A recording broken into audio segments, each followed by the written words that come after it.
ज़ुबैर साहब, हमने तो ये सुना था कि ईद के बाद एक भरपूर किस्म की एहतजाजी तहरीक का आगाज़ होगा और एक ग्रैंड अलायंस बनेगी अपोजिशन की, लेकिन शाहिद खाकान साहब कह रहे हैं कि किसी एहतजाजी तहरीक का हिस्सा अभी अपोजिशन नहीं बन रही। 600 दिन से ज़्यादा हो चुके हैं खान साहब को जेल में। क्या लगता है कि ये जो रेजिस्टेंस दिखानी थी अपोजिशन ने, ये किधर रह गई? ये बिल्कुल बिल्कुल मेरा ख्याल है ये टेक ऑफ कर ही नहीं सकी, और ये तो कह भी नहीं सकते कि कोशिश नहीं होगी, बिकॉज जाहिर सी बात है जितनी भी अपोजिशन जमातें हैं सब उसमें सबसे ज़्यादा तहरीक इंसाफ उनकी तो कोशिश है कि जल्द से जल्द इस हुकूमत को गिराया जाए और खान साहब को रिहा भी करवाया जाए। उसमें और भी जो दूसरी अपोजिशन जमातें हैं जिस तरह अचकज़ई साहब हैं या इस किस्म के लोग हैं, वो भी भरपूर उनके इरादे तो नज़र आए थे, लेकिन एक प्रोफेशनल तरीके से, एक सही तरीके से, जैसे पुराने ज़माने में हमने वो दी डेकेड्स देखा है, तहरीकें बनते थे और फिर वो चलते हुए और एक जॉइंट अपोजिशन, इवन रिसेंटली अगर हम देखें जब पीडीएम की बनी थी 2020 में और उसने एक एहतजाजी तहरीक शुरू की थी, तो काफ़ी उसका भरपूर इफेक्ट था। पूरे पाकिस्तान में जलसे जुलूस हो रहे थे, रैलीज निकल रही थी और हुकूमत के लिए आई एम श्योर पीटीआई के लिए उस वक्त मुश्किलात तो थी,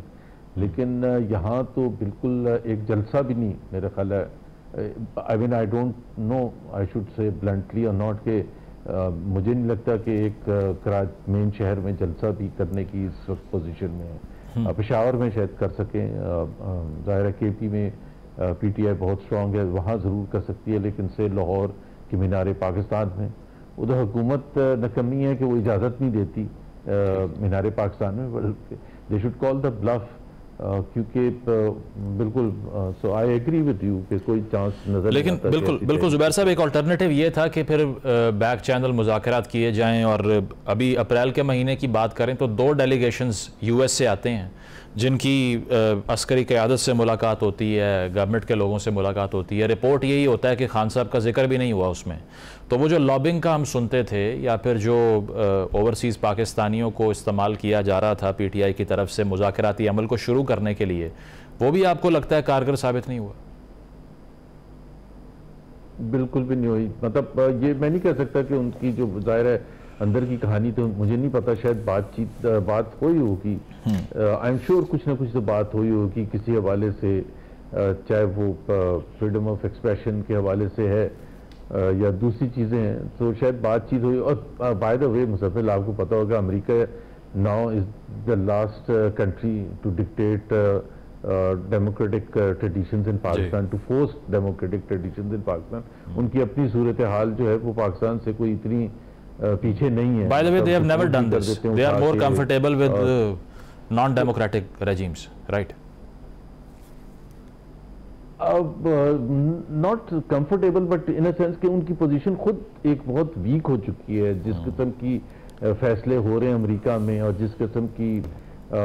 मीडिया को कर्व किया जा रहा है, थ्रेट किया जा रहा है, इंडिविजुअल्स को थ्रेट किया जा रहा है, एक सिंपल सी रैली जो अब ओवर द डेकेड्स अमेरिका में एक हम देखते थे, सुनते थे, लेकिन हुकूमत वक्त के खिलाफ होती थी। दूसरी बात यह है कि वो I mean the basic question कि पाकिस्तान के जो भी ओवरसीज पाकिस्तानीज वहाँ कोशिश करते थे या लॉबीज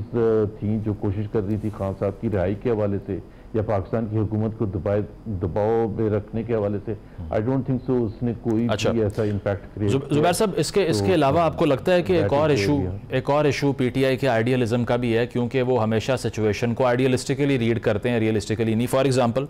अभी रिसेंटली एक खबर जो छपी है उसके मुताबिक पिछले साल नवंबर में मुलाकात होती है एक पाकिस्तानी अमेरिकन से खान साहब की। मुज़ाकरात का अमल शुरू हो रहा था, आमादगी का भी इजहार हो गया था, लेकिन उस वक्त खान साहब को बताया गया कि लाखों लोग सड़कों पे आएंगे नवंबर में, पख्तूनख्वा से बहुत बड़ी रैलियां निकलेंगी और हुकूमत जो है वो घुटनों के बल बैठ जाएगी और फिर खान साहब की बात मान लेगी। तो उस पर रिलाई करके उस प्रोसेस को डिरेल कर दिया, आज उसकी कॉस्ट पे कर रहे हैं। आपको लगता है असेसमेंट हमेशा से अंडरमाइन किया पीटीआई ने, जो भी सिचुएशन होती है उसको? थ्रू आउट मैं आपको बता सकता हूँ कि अप्रैल 9 2022 को जब वोट ऑफ नो कॉन्फिडेंस हुआ था और उसके दूसरे दिन पूरे पाकिस्तान में क्या पूरी दुनिया में पीटीआई के वर्कर्स निकले थे और एक वेव थी 10 अप्रैल 2022 को, रियली कोई डिनाई नहीं कर सकता। मतलब बड़ी बड़ी पार्टीज उतने बड़े जलसे नहीं कर सकते जो उन्होंने आधे दिन में सिर्फ सोशल मीडिया पर लोगों को बुला के, जिस तरह कराची में, लाहौर में, हर जगह इतनी वेव थी। और आपको पता है दुनिया के सारे मेन शहरों में। तो उस दिन भी पीटीआई का ऐसे तासुर था, पीटीआई के जो लोग जिनसे हम बात करते थे कि ये चंद हफ्तों की बात है, ये जो हुकूमत पीडीएम की बनी है और इसको हम जब चाहेंगे गिरा देंगे। बट तो उसके बाद आपने देखा मई में लॉन्ग मार्च किया गया जो इस्लामाबाद की तरफ, वो बैकफायर हो गया।